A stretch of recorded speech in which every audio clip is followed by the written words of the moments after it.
Hello everyone. तो बच्चों आज हम लोग शुरू करेंगे लेक्चर नंबर 7 अपने वेक्टर चैप्टर का।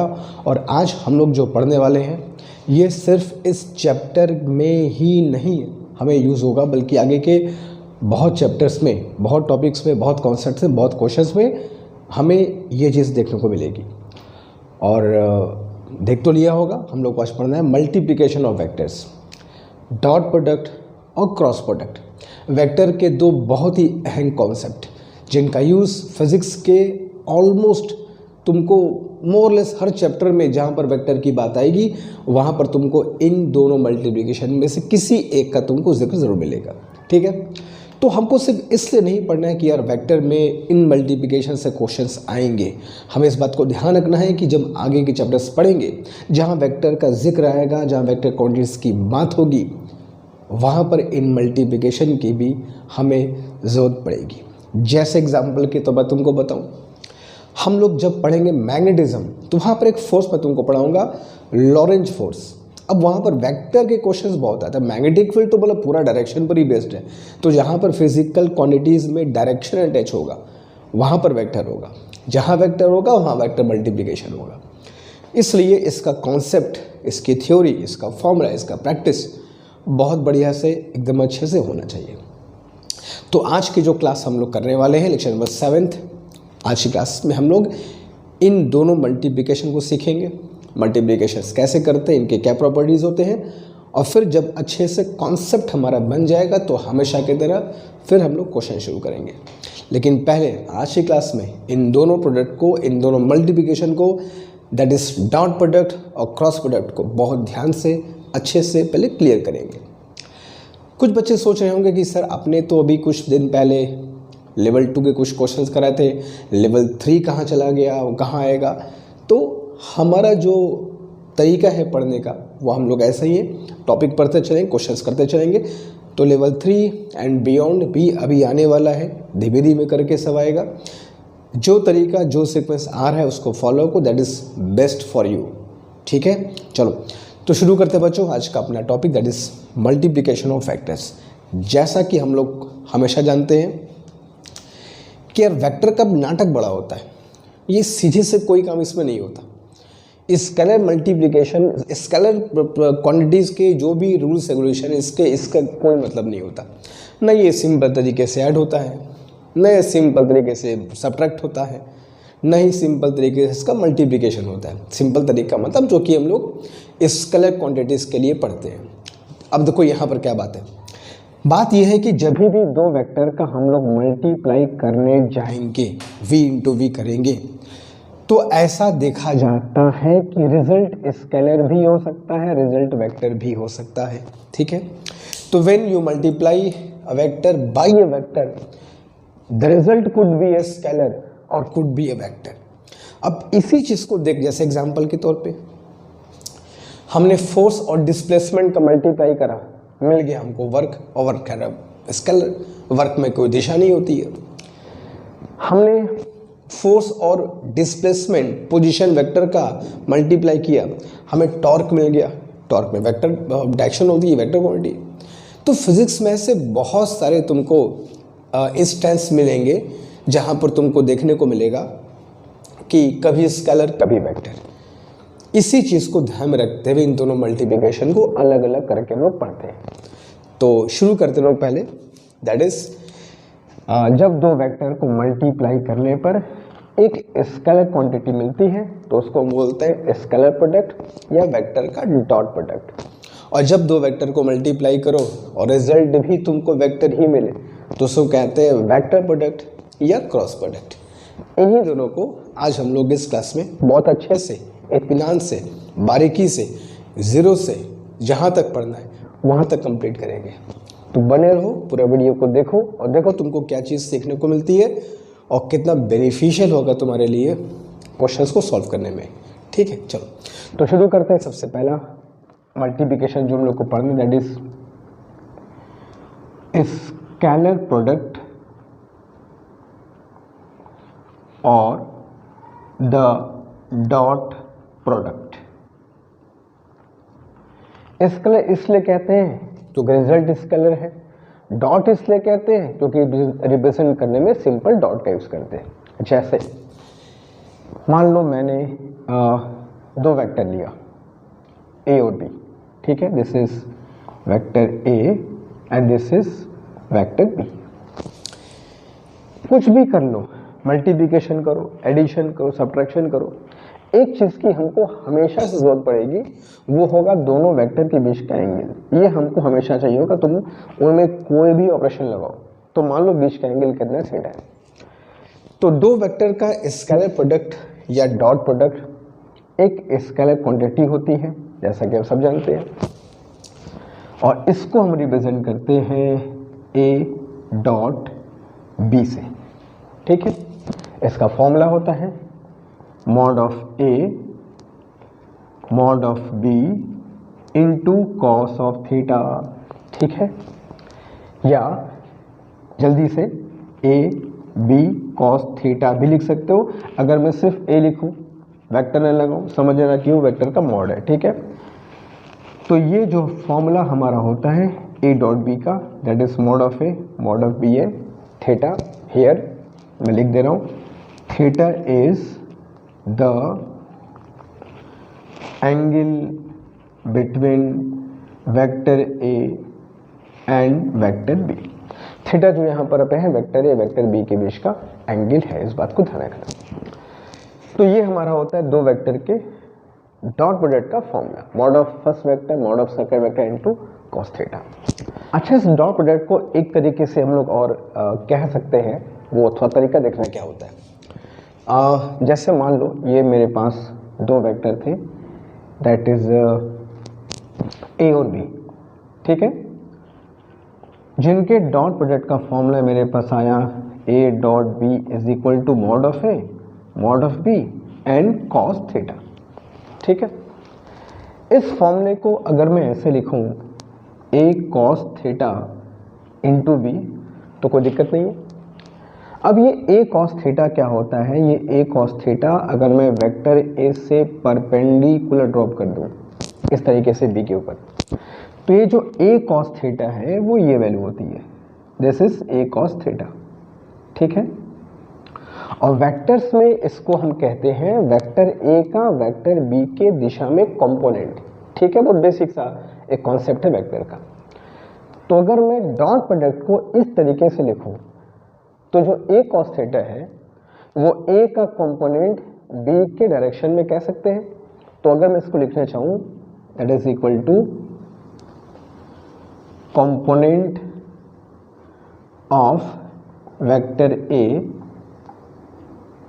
एलोंग वेक्टर बी कह सकते हैं ए कॉस थीटा को, और इनटू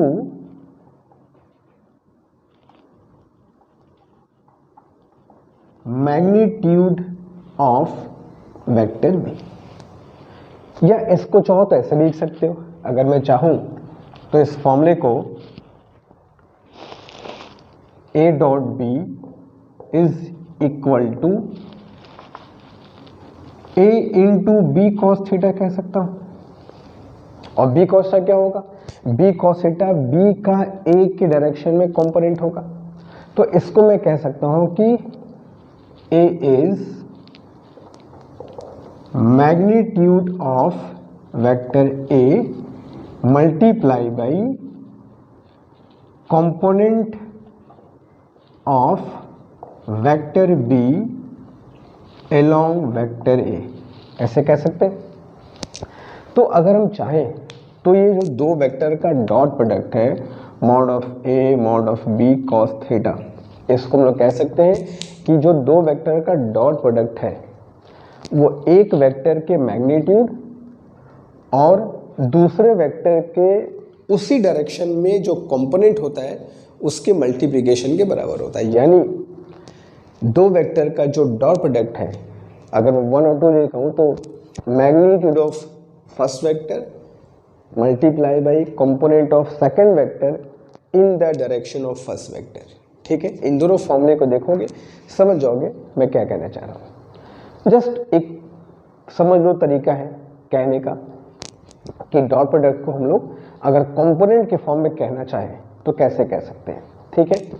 तो magnitude of A and component of B in the direction of A, ठीक है, या magnitude of B and component of A in the direction of B, दोनों में से कुछ भी को, यही तुम्हारा डॉट प्रोडक्ट का एक करने का और तरीका होता है, ठीक है। तो फिर से बता दूं कि जब दो वेक्टर को मल्टीप्लाई करने पर रिजल्टेंट क्वांटिटी एक स्केलर क्वांटिटी होती है, तो वेक्टर के इस मल्टीप्लिकेशन को हम लोग स्केलर प्रोडक्ट या डॉट प्रोडक्ट के नाम से जानते हैं।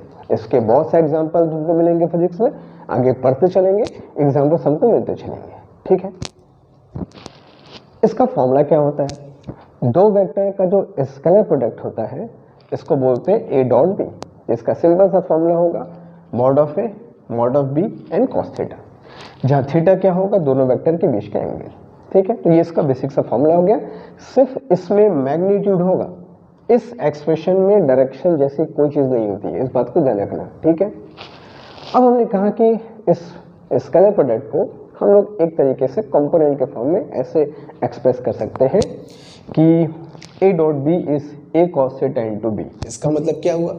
ए का कंपोनेंट बी के डायरेक्शन में इनटू मैग्नीट्यूड ऑफ बी, ऐसे भी कह सकते हो, या बी का कंपोनेंट ए के डायरेक्शन में इनटू मैग्नीट्यूड ऑफ ए। तो अगर स्केलर प्रोडक्ट को कंपोनेंट के फॉर्म में एक्सप्रेस करना हो तो इस तरीके से भी कर सकते हो। ये बेसिक सा फॉर्मूला है मगर बड़े ही काम का फॉर्मूला है, ठीक है। तो जल्दी से इसे कॉपी कर लो। आगे चलते हम पढ़ेंगे properties of dot product. Dot product की प्रॉपर्टीज क्या क्या होती है, क्या क्या प्रॉपर्टीज हमें जाननी है। ऑर्थोगोनल यूनिट वेक्टर्स आई cap J cap K cap के टर्म्स में इनकी प्रॉपर्टीज क्या होती है, क्या फॉर्मूले हैं जो हमको याद होने चाहिए। जल्दी करो, प्रॉपर्टीज की बात भी तुरंत करेंगे, जल्दी।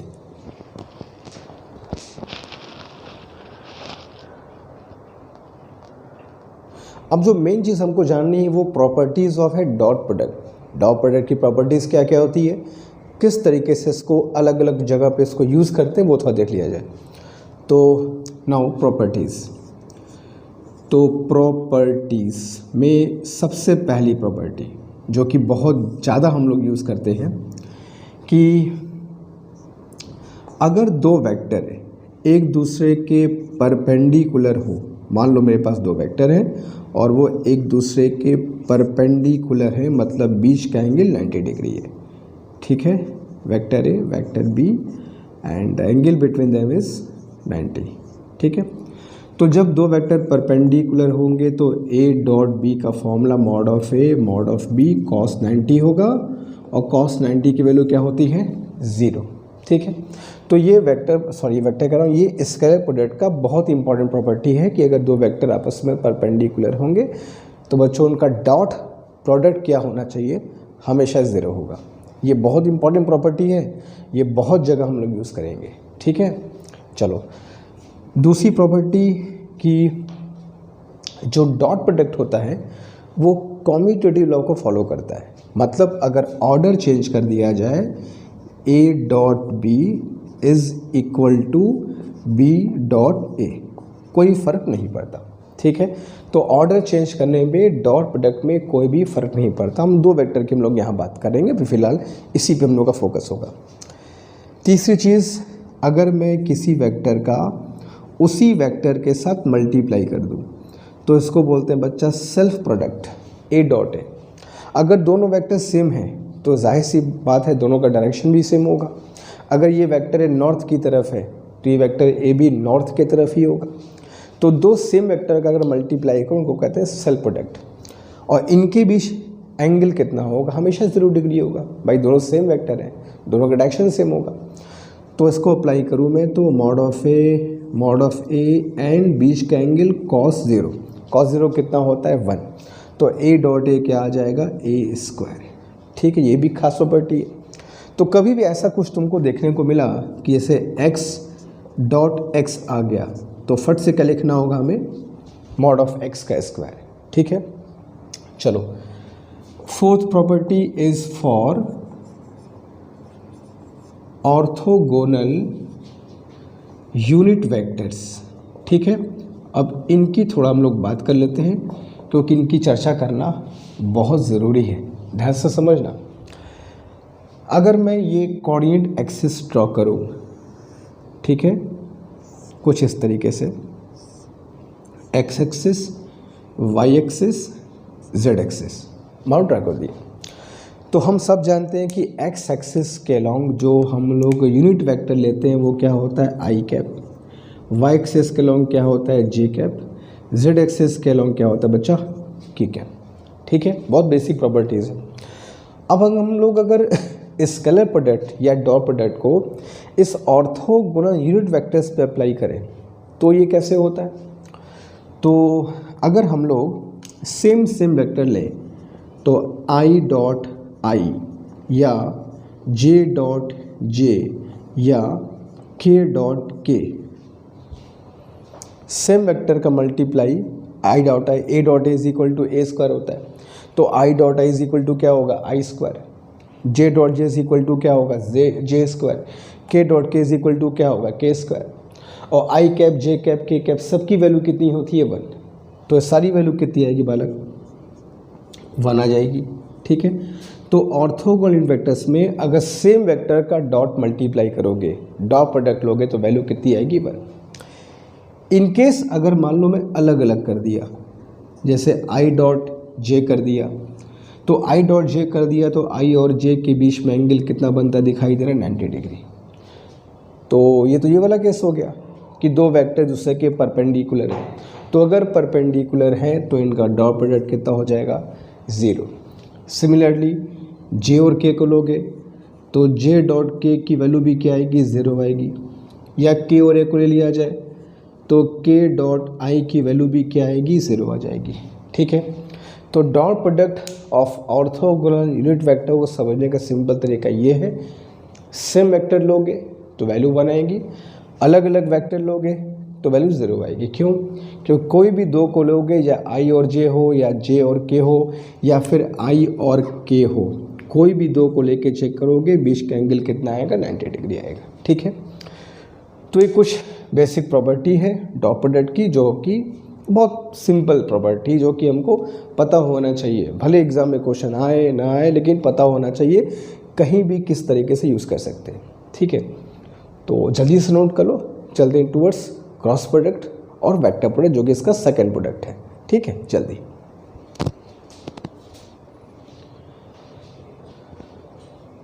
अब चलते हैं बच्चों दूसरे मल्टीप्लिकेशन में, जिसको कहते हैं क्रॉस प्रोडक्ट या वेक्टर प्रोडक्ट। अच्छा, स्केलर प्रोडक्ट में एक छोटा सा प्रॉपर्टी क्या, एक कह सकते हो कि एक एंगल निकालने का तरीका है। कभी कभी क्या होता है कि हमें दो वेक्टर के बीच के एंगल की हमको बड़ी सख्त ज़रूरत पड़ती है। जैसे मान लो अगर मैं कहूँ कि तुम्हारे पास फॉर्मूला है ए डॉट बी का फॉर्मूला है, that is A dot B is equal to mod of A mod of B and cos of theta. तो अगर कभी भी हमारे पास दो वेक्टर के बीच के एंगल की ज़रूरत पड़ती है, हमें कभी निकालना पड़ जाए इन जनरल, तो इस फॉर्मूले से बड़ा जल्दी निकल जाता है। ठीक है, तो अगर मैं यहाँ से निकालना चाहूँ कॉस थीटा का फॉर्मूला, तो cos theta is equal to क्या हो जाएगा, that is A dot B divided by mod of A and mod of B.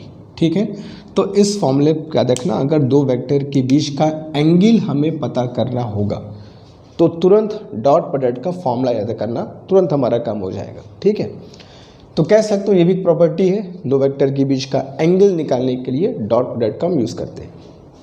अब चलते हैं अपने दूसरे मल्टीप्लिकेशन की तरफ, जिसको कहते हैं वेक्टर प्रोडक्ट या क्रॉस प्रोडक्ट। नाम से ही क्लियर है भाई, जब दो वेक्टर को मल्टीप्लाई करने पर स्केलर आया तो उसको मैंने क्या नाम दिया, स्केलर प्रोडक्ट। तो जब दो वेक्टर को मल्टीप्लाई करने पर वेक्टर आएगा तो उसको मैं क्या नाम दूंगा, वेक्टर प्रोडक्ट। और इसको क्रॉस से रिप्रेजेंट करेंगे, इससे इसको दूसरा नाम क्या दिया गया, क्रॉस प्रोडक्ट भी इसको कहकर पुकारते हैं। तो चलो देखते हैं थोड़ा क्या है इसमें। तो अगेन मेरे पास दो वेक्टर है, जैसा कि तुमको मैंने कहा कि कुछ भी हो जाए उनके बीच की एंगल की तुमको हमेशा ज़रूरत पड़ेगी, तो बीच का एंगल मान लिया थीटा है। ठीक, तो ऐसा कहा जाता है कि दो वेक्टर का cross product A cross B is equal to mod of A mod of B into sine theta into n cap. ये एन कैप देखो आ गया। अब यहाँ तक अगर मैं एन कैप ना लिखूँ तो थोड़ा ध्यान से बात समझना। Mod of A mod of B sine theta, ये पूरा मल्टीप्लाई करोगे, पूरी की पूरी वैल्यू क्या आएगी, एक स्केलर वैल्यू आएगी। ठीक है, बात समझ रहे हो। Mod of A mod of B and sine theta, ये पूरी की पूरी वैल्यू क्या है, एक स्केलर वैल्यू है। इसमें डायरेक्शन जैसी कोई चीज़ नहीं है। लेकिन डेफिनेशन ये कहता है कि दो वेक्टर का क्रॉस मल्टीप्लाई करने पर हमें एक वेक्टर मिलना चाहिए। तो वेक्टर मिलना चाहिए तो वेक्टर में डायरेक्शन भी तो होना चाहिए। तो अगर मैं सिर्फ यहाँ तक लिख के छोड़ दूंगा तो मेरा तो पूरा डेफिनेशन ही उल्टा हो जाएगा। Cross product of two vectors में स्केलर कैसे आ सकता है, दिशा तो दिखाना पड़ेगा। तो इस फॉर्मूले को जो अभी इनकम्प्लीट है, कंप्लीट करने के लिए हमको डायरेक्शन इसके साथ चिपकाना होगा। तब जाकर कहोगे कि हाँ, दो वेक्टर को क्रॉस मल्टीप्लाई किया और रिजल्ट हमको वेक्टर मिला। तो इस पूरे एक्सप्रेशन में डायरेक्शन अटैच करने के लिए यहाँ पे हम एन कैप ऐड कर देते हैं, मतलब मल्टीप्लाई कर देते हैं। अब तुम कहोगे सर क्या कोई भी वेक्टर उठा के मल्टीप्लाई का, ऐसा थोड़ी होता है। हमें वेक्टर बनाना है, इट डजेंट मीन कि किसी भी यूनिट वेक्टर को लोगों यहाँ चिपका दोगे, ऐसा नहीं है। हमें जिस डायरेक्शन में वेक्टर बनाना है उसी डायरेक्शन का यूनिट वेक्टर हमको लेना होगा। जैसे अगर मैं तुमको कहूँ कि इस 2 को वेक्टर बनाओ एक्स एक्सिस के लॉन्ग, तुम कहोगे सर चुटकियों का काम है मेरे। इस 2 में मैं आई कैप अटैच कर दूंगा, बन गया ये एक्स डायरेक्शन में वेक्टर, क्योंकि आई कैप पहचान है एक्स डायरेक्शन की। तो ऐसे ही रैंडमली कोई भी वेक्टर यहाँ मल्टीप्लाई नहीं करते हैं। जो एन कैप किया गया है वो खास वेक्टर होता है, और वो खास वेक्टर कैसे डिसाइड करते हैं इसको समझो पहले। हम जब भी दो वेक्टर को मल्टीप्लाई किए ए क्रॉस बी, तो रिजल्ट जो मिलता है वो एक वेक्टर मिलता है सी। ठीक है, इस सी का जो डायरेक्शन होता है दो वेक्टर को मल्टीप्लाई करने पर जो एक नया वेक्टर सी मिलता है, वो इन दोनों वेक्टर के बच्चा परपेंडिकुलर होता है। इसकी जो दिशा होती है वो दोनों वेक्टर के प्लेन के परपेंडिकुलर होती है। तो यहाँ जो एन कैप हमने मल्टीप्लाई किया है वो एन कैप इस वेक्टर, इस क्वांटिटी को डायरेक्शन देगा। कहाँ देगा? इन दोनों वेक्टर के परपेंडिकुलर दिशा में। तो अगर मैं इस एन कैप को लिखूँ, here n cap is a unit vector having direction which is perpendicular to the plane of vector A and vector B। जहाँ एन कैप एक यूनिट वेक्टर है जो दोनों के प्लेन के परपेंडिकुलर दिशा में पाया जाता है। ठीक है, अब इसका मतलब क्या होता है समझना। जैसे मान लो मैं तुमको, चलो दिखाता हूँ। ब्लू और ब्लैक था तो मेरे हाथ में यार। चलो ठीक है, चलो ठीक है, फाइन। देखो मेरे हाथ में ब्लू बैग था, मैं ब्लू ब्लैक छोड़ के फिर ब्लू बैग उठा रहा था। चलो मान लो मेरे पास है दो वेक्टर है ए और बी, ये ए ऐसा ऐसा ऐसा ऐसा ऐसा ऐसा, ए और बी, फाइन। ठीक है, ब्लू वाला वेक्टर ए, ब्लैक वाला मान लो वेक्टर बी। ठीक है, और ये इनके बीच का एंगल ये दिस वन, ये दिस एंगल इज थीटा। ठीक है, तो दो वेक्टर हैं, vector A vector B and this is theta. ठीक है, मैं ब्लू को इधर करता हूँ, वेक्टर ए वेक्टर बी और बीच का एंगल थीटा। अब जब मैं इन दोनों वेक्टर को मल्टीप्लाई किया, ठीक है, ए बी थीटा, इनको क्रॉस मल्टीप्लाई किया, तो क्रॉस मल्टीप्लाई करने पर एक नया वेक्टर सी मिला। तो रेड वाला वेक्टर सी है जो दोनों को मल्टीप्लाई करने पर मिला है, क्रॉस मल्टीप्लाई डॉट नहीं। ब्लू वाला वेक्टर ए है, ब्लैक वाला वेक्टर बी है, भूलना नहीं। Vector C vector A vector B, fine. अब जो ये वेक्टर सी मिला है, इनको क्रॉस मल्टीप्लाई करने के बाद वो वेक्टर मैं बताने जा रहा हूँ है क्या ये। इस वेक्टर की वैल्यू जो होती है mod of A mod of B और बीच के एंगल का sine, mark my words, mod of A mod of B and sine theta, ये हो गया इसका मैग्नीट्यूड। और इसका जो डायरेक्शन होता है वो दोनों के प्लेन के क्या होता है, परपेंडिकुलर। कभी भी दो वेक्टर को क्रॉस मल्टीप्लाई करोगे तो जो तीसरा वेक्टर मिलेगा वो उन दोनों वेक्टर के हमेशा परपेंडिकुलर दिशा में होगा। ये ऊपर भी हो सकता है, नीचे भी हो सकता है, दोनों तरफ हो सकता है, लेकिन जब भी होगा इस प्लेन के क्या होगा, परपेंडिकुलर। अब ऊपर नीचे पता करने का भी एक तरीका होता है जिसको हम लोग कर्ल रूल बोलते हैं, राइट हैंड कर्ल रूल भी कहते हैं। कैसे पता करेंगे देखना। जैसे मान लो ये मुझको ए क्रॉस बी का दिशा पता करना है कि ए क्रॉस बी का डायरेक्शन किधर है सर। तो मैंने क्या किया, हाथ को ऐसे कर लिया, राइट हैंड लिया, थंब को ऐसे खड़ा कर लिया स्ट्रेट परपेंडिकुलर, ठीक है, और चारों फिंगर्स को एक साथ रखा। ध्यान समझना, राइट हैंड लिया, थंब को सीधा किया, चारों फिंगर को खोल लिया और मुझको निकालना है ए क्रॉस बी। तो हाथ रखा मैंने ए पर और ए क्रॉस बी मतलब ए को बी से मैंने कर्ल किया, कर्ल मोड़ा। तो ए से बी की तरफ मैं मोड़ूंगा तो थंब का दिशा कहाँ जाएगा बालक, ऊपर की तरफ। तो ये हो गया तुम्हारा ए क्रॉस बी, ए क्रॉस बी दिखाई दे रहा है, ए क्रॉस बी ऊपर। अब मुझको निकालना होगा बी क्रॉस ए, तो हाथ रखूँगा मैं बी पर। अब बी से ए उल्टा तो मुड़ेगा नहीं, तो मैं बी को हाथ ऐसे करूँगा, फिर बी क्रॉस ए, तो बी क्रॉस ए, तो बी क्रॉस ए कहाँ जा रहा है, नीचे। तो ए क्रॉस बी ऊपर, बी क्रॉस ए नीचे। तो यहाँ से एक बात और क्लियर हुई, अगर मैं ऑर्डर चेंज कर दूंगा तो डायरेक्शन रिवर्स हो जाएगा। अगर ए क्रॉस बी अपवर्ड है तो बी क्रॉस ए डाउनवर्ड है, यानी कि ये ए क्रॉस बी क्रॉस ए बराबर नहीं होते हैं। जबकि डॉट प्रोडक्ट में क्या था, A dot B dot A बराबर होता था। क्लियर है कॉन्सेप्ट बिल्कुल। फिर देख लो, दो वेक्टर वैल्यू ए और बी है, इनका मल्टीप्लिकेशन करोगे, क्रॉस मल्टीप्लिकेशन करोगे तो एक नया वेक्टर सी मिलेगा। इस सी की magnitude value mod of A mod of B और साइन थीटा के मल्टीप्लिकेशन के बराबर होती है। डायरेक्शन क्या होगा, ए से बी की तरफ हाथ को ऐसे कर्ल किया, तो कर्ल करने पर अंगूठा कहाँ जा रहा है, ऊपर की तरफ। तो ये हो गया ए क्रॉस बी। इस बात को ध्यान रखना कि ए क्रॉस बी और बी क्रॉस ए का मैग्नीट्यूड सेम होता है, मैग्नीट्यूड तो सेम होगा लेकिन दोनों का डायरेक्शन डिफरेंट होगा। यानी कि यहाँ पर जो क्रॉस प्रोडक्ट है डॉट प्रोडक्ट की तरह कॉम्यूटेटिव लॉ को फॉलो नहीं करता। ऑर्डर चेंज करने पर यहाँ पर वैल्यू सेम नहीं रहती है, बदल जाती है। जैसे अगर मैं तुमको इसको लिख के दिखाऊं कि, तो ये समझ गया कि n cap is a unit vector जिसका डायरेक्शन ए और बी के प्लेन के परपेंडिकुलर है, जिसके वजह से जो ये नया वेक्टर सी मिलेगा वो भी ए और बी के क्या होगा, परपेंडिकुलर।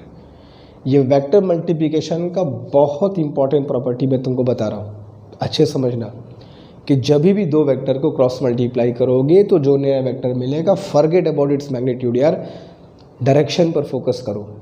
डायरेक्शन जो होगा वो ए और बी के प्लेन के परपेंडिकुलर दिशा में होना चाहिए। जैसे अगर मैं तुमको फिगर बना के दिखाऊं, ये मान लो ए है, ये मान लो वेक्टर बी है, तो मैं अगर ए क्रॉस बी करूं तो ये तुम्हारा ए क्रॉस बी का दिशा जाएगा कुछ इस तरीके से। This is your A cross B. कब, अगर ये वेक्टर ए है, ये वेक्टर बी है, तो और बीच का एंगल कितना हो गया, थीटा। अब जो ए क्रॉस बी आया इसी को मैं नया वेक्टर सी कह के पुकार रहा हूँ, और ये जो सी होगा ये दोनों वेक्टर के क्या होगा, प्लेन के परपेंडिकुलर। इन केस मान लो अगर मैं कुछ ऐसा करूं कि बी क्रॉस से मैं निकालना चाहूँ, ये वेक्टर ए और ये वेक्टर बी, बी क्रॉस से मैं निकालना चाहूँ तो बी क्रॉस ए जब निकालोगे तो जो बी क्रॉस ए आएगा वो कुछ नीचे की तरफ आएगा इस तरीके से। This is your B cross A. ठीक है, ये ही क्या होगा ए और बी के प्लेन के परपेंडिकुलर, और इसको मैं माइनस सी बोलूँगा। अगर ए क्रॉस बी सी है तो बी क्रॉस ए माइनस सी होगा। तो कुल मिला के बात इतनी सी है कि A cross B is not equal to B cross A cross B cross A के बराबर नहीं होता, दिशा का फर्क हो जाता है। या ऐसे लिख सकते हो कि A cross B is equal to minus B cross A, क्योंकि डायरेक्शन अपोजिट नेगेटिव बता सकते हो। या ये कह सकते हो कि mod of A cross B is equal to mod of B cross ए।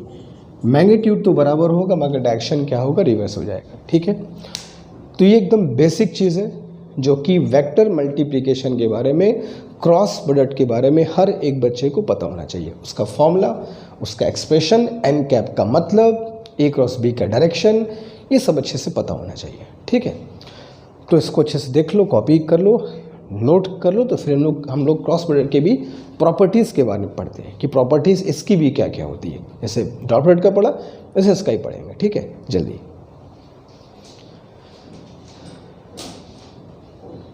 अब चलते बच्चों क्रॉस प्रोडक्ट की प्रॉपर्टीज़ भी देख लेते हैं। जैसे डॉट के देखा, क्रॉस के देखा, क्योंकि जब लोग क्वेश्चंस करेंगे यही सारे फॉर्मूले, यही सारी प्रॉपर्टीज़ हमें काम आने वाली है। बिना इन प्रॉपर्टीज़ को जाने, बिना इन फॉर्मूले को जाने, बिना इन छोटी छोटी बातों को जाने हम लोग क्वेश्चंस नहीं कर सकते हैं। इसलिए प्रॉपर्टीज़ को जानना, फॉर्मूले को समझना बहुत ज़रूरी है। तो डायरेक्शन समझ में आ गया कि जो नया वेक्टर सी मिलेगा उसका डायरेक्शन ए और बी के प्लेन के क्या होगा, परपेंडिकुलर। यहाँ तक तो क्लियर है। और सी का मैग्नीट्यूड क्या होगा, mod of A mod of B sine theta. अब इससे कुछ प्रॉपर्टीज़ हैं जो हमको जानना चाहिए। जैसे तो प्रॉपर्टीज़ की बात कर लेते हैं। प्रॉपर्टीज़, सबसे पहली बात कि अगर दो वेक्टर आपस में पैरेलल हैं, ठीक है, तो उनका जो क्रॉस मल्टीप्लिकेशन होगा वो हमेशा क्या होगा, ज़ीरो होगा। अगर दो वेक्टर पैरेलल हैं तो उनके बीच का एंगल क्या होगा, 0 डिग्री बाई सेम डायरेक्शन में। मान लो अगर दो वेक्टर पैरेलल हैं सेम डायरेक्शन में, या अगर एंटी पैरेलल भी है तो भी ये बात सही होगी। एंटी पैरेलल का मतलब बीच का एंगल कितना होगा, 180। पैरेलल होगा तो बीच का एंगल कितना होगा, 0 होगा। तो अगर दो वेक्टर पैरेलल हो या एंटी पैरेलल हो, हमेशा उनका क्रॉस मल्टीप्लाई क्या आएगा, 0 आएगा। ठीक है, तो ये एक इंपॉर्टेंट प्रॉपर्टी तो वो तुमको याद रखना है। अच्छा, यहाँ पे एक चीज़ और तुमको बता दूँ, हालांकि वो प्रॉपर्टी क्रॉस प्रोडक्ट से रिलेटेड नहीं है, मगर दो वेक्टर अगर पैरेलल हैं तो वहाँ पर पे एक बात और ध्यान रखी जाती है। जैसे मान लो मैं कहूँ कि एक वेक्टर ए है मेरे पास, ए एक्स आई कैप प्लस ए वाई जे कैप प्लस ए जेड के कैप। मान लो मेरे पास एक वेक्टर है जिसको आई cap J cap K cap के फॉर्म में दिया हुआ है। अच्छा प्रॉपर्टी, ध्यान रखना, इससे क्वेश्चंस कभी कभी हमको मिलते हैं खुद से। तो और दूसरा वेक्टर है बी एक्स आई कैप प्लस बी वाई जे कैप प्लस बी जेड के कैप। तो मान लो मैंने कहा कि मेरे पास दो वेक्टर है ए और बी, जो आई कैप जे कैप और के कैप के फॉर्म में है, और ये दोनों वेक्टर एक दूसरे के पैरेलल हैं। ठीक है, ये दोनों वेक्टर एक दूसरे के पैरेलल हैं। तो if vector A is parallel to vector B,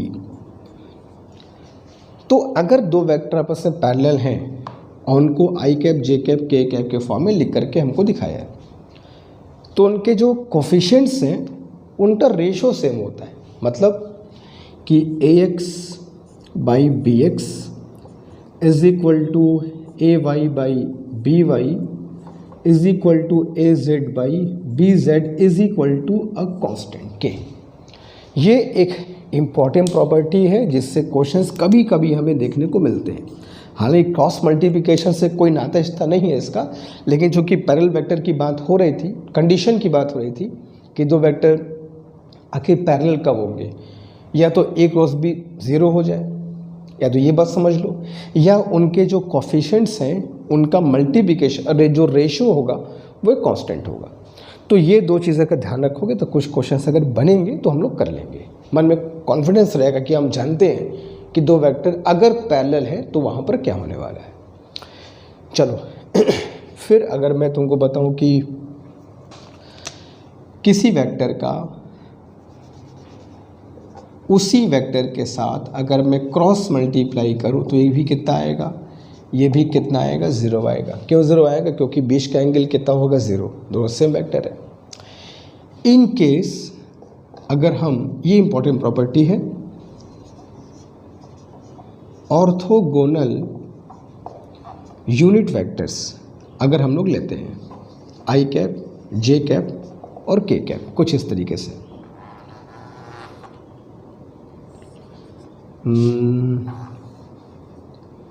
ये एक्स एक्सिस ले लिया, ये वाई और ये जेड, ठीक है। अब मान लो मैं एक्स एक्सिस में हमेशा कितने वेक्टर क्या दिखाऊंगा, आई कैप, वाई एक्सिस में जे कैप, जेड एक्सिस में के कैप। देखो हमको ये सब सिर्फ अप्लाई करना है, तुम्हारे एग्जाम में सीधे नहीं आने वाला कि दो वेक्टर का क्रॉस मल्टीप्लाई क्या होता है। जो भी क्वेश्चन आएगा वहाँ पर पे तुम्हें क्रॉस मल्टीप्लिकेशन का यूज़ करना होगा। तो कॉन्सेप्चुअल क्वेश्चन आएंगे मगर उनके लिए बेसिक जानकारी तुमको ज़रूरी है, इसलिए क्वेश्चन करने के पहले अलग से क्लास निकाल के दोनों को समझ लेते हैं। बेसिक प्रॉपर्टी समझना बहुत ज़रूरी है। अब जैसे मान लो यहाँ पर मैं ऑर्थोगोनल यूनिट वेक्टर्स लिया, I cap, J cap, K cap. अब इनमें अगर मल्टीप्लाई करूँ तो भैया I cross I is equal to 0, J cross J is equal to 0 and K cross K is equal to 0। Reason is same. तो same vector का dot में क्या होता था 1, क्रॉस में कितना हो जाएगा बालक 0।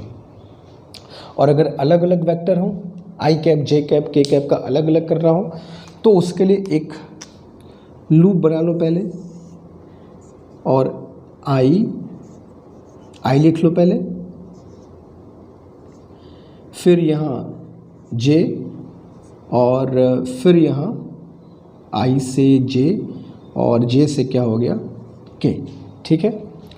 तो आई से जे और जे से के, अब ठीक है, आई से जे, जे से के से आई, ठीक है। आई से जे, जे से के से आई। अब यहाँ पर मुझको अगर मल्टीप्लाई करना हुआ तो रूल ये होता है, याद करेंगे, सिंपल तरीका बता रहा हूँ कि हर दो का क्रॉस मल्टीप्लिकेशन नेक्स्ट वाला वैल्यू होगा। जैसे I cross J is equal to अगला वाला K, J cross K is equal to next वाला I, K cross I is equal to J. और अगर ऑर्डर चेंज कर दोगे तो हमको पता नेगेटिव हो जाता है। A cross B is equal to क्या होता है, मैथ्स बी क्रॉस, मतलब अगर I cross J is equal to K है तो J cross I is equal to क्या होगा, माइनस के होगा। तो इसके उल्टा जाओगे तो नेगेटिव हो जाएगा। अब ऐसे भी ऑर्डर चेंज करोगे नेगेटिव होगा, हमको पता ही है। तो उसको मैं लिख के दिखाऊँ तुमको, तो I cross J is equal to K, तो I cross J is equal to K, J cross K is equal to I, तो J cross K is equal to I, and K cross I is equal to J, तो K cross I is equal to J. तो ये properties हमको याद रखनी है orthogonal unit vectors का अगर क्रॉस मल्टीप्लाई हमें करने को आता है तो। यहाँ एक चीज़ और, कभी कभी फोर्थ बता दूँ कि मान लो मेरे पास एक ट्रायंगल है, ठीक है, और ट्रायंगल के दो साइड जो है वो हमें दिए हुए वेक्टर के फॉर्म में, और हमसे पूछता है कि इस ट्रायंगल का एरिया क्या होगा। तो बड़ा काम का आता है यहाँ पर क्रॉस प्रोडक्ट। तो ऐसे कंडीशन में ट्रायंगल का जो एरिया होगा वो 1/2 mod of A cross B के बराबर होगा। पहले ए और बी का क्रॉस मल्टीप्लाई कर लेंगे, फिर उसका क्या निकाल लेंगे, मॉड, वही उस ट्रायंगल के एरिया के बराबर। एक्चुअली होता क्या है कि अगर ये ए और बी है और ये थीटा है तो ट्रायंगल का एरिया क्या होता है 1/2 ए बी साइन थीटा, ये फॉर्मूला जानते ही हम लोग हमेशा जानते हैं, ट्राइंगल करेगा फॉर्मूला 1/2 बी साइन थीटा। तो ए बी साइन थीटा कोई तो मॉड ए क्रॉस बी बोलते हो, that is this much mod A cross B. यहाँ से यहाँ तक क्या है, तो सिर्फ मॉड ए क्रॉस बी है। अगर मैं एन कैप को हटा दूँ, डायरेक्शन को दरकिनार कर दूँ, तो ए बी साइन थीटा किसके बराबर है, मॉड ए क्रॉस बी के बराबर है। तो ट्राइंगल के लिए क्या होगा, half of mod of A cross B. अगर किसी ट्राइंगल के दो साइड्स हमको पता है तो उसका एरिया फाइंड कर सकते हैं।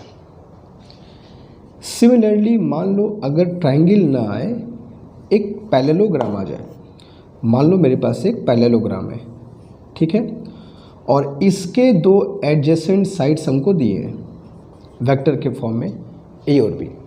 तो इसका जो एरिया होगा पैरेललोग्राम का area, that is mod of A cross B, ठीक है। ए क्रॉस बी मॉड के इसके बराबर होगा, ठीक है। यहाँ तक क्लियर है। चलो, तो ये प्रॉपर्टीज़ है वेक्टर प्रोडक्ट की जो हमको अच्छे से पता होना चाहिए बिफोर हम लोग आगे की तरफ चलें, क्वेश्चन सॉल्व करें। हमें ये सब चीज़ें पता होनी चाहिए, नहीं पता होगा तो फिर क्वेश्चन सॉल्व करते समय दिक्कत होगी। तो इसलिए क्वेश्चन स्टार्ट करने के पहले वो लेवल 3 जिसकी बात हम लोग कर रहे थे वहाँ जाने के पहले ये बेसिक प्रॉपर्टीज़ अगर याद होंगी, पता होगा डॉट और क्रॉस की, तो हमें और अच्छे से चीज़ें समझ में आएंगी, ठीक है। जल्दी करो, कुछ बातचीतें भी हम लोग और करेंगे जल्दी।